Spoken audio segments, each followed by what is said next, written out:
ديوان، شاف القهوتشي نايم ومو لسه مو مجهز القهوة مو من عادته. قال والله ماني مقعده، أخاف إنه مرضان أو تعبان، خلوا نايم. ظل نايم وقعد هو بيت الشعر. مرحبا مرحبا، جاء ضيف قاعد مع الشيخ، الثاني الثالث، فوق 10 صاروا قاعدين مع الشيخ، وهذا نايم وحبيبته متغبية معاه بالحافل، ما عاد يعرف شو يريد يسوي. قالوا وش بيه فلان اليوم اشوفه نايم لا بيه قهوه ولا شيء؟ قال والله يمكنه مرضان. قالوا فلان ايش بيك ما بيك؟ طلع راسه وقال بيت ابو ذيه، قال تتن يحرق بدلالي سعالي، تتن يحرق بدلالي سعالي، غريب وما حد من اهلي سعالي. سكت.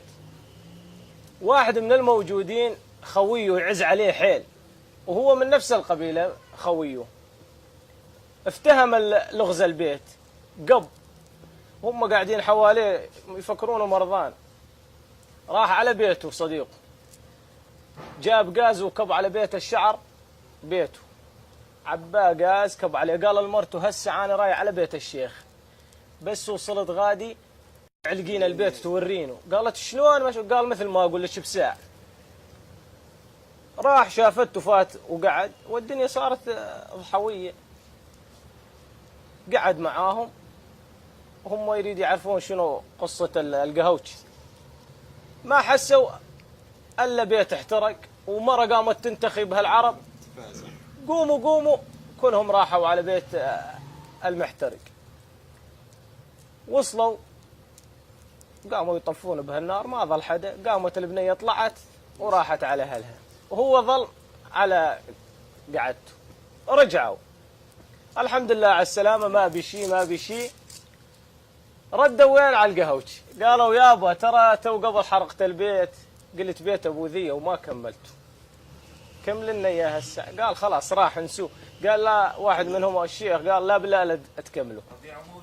وربيعه رجع بعد ما طفوا البيت قال عيفوكم من هالبيت. قالوا لا بالله الا تكمل البيت.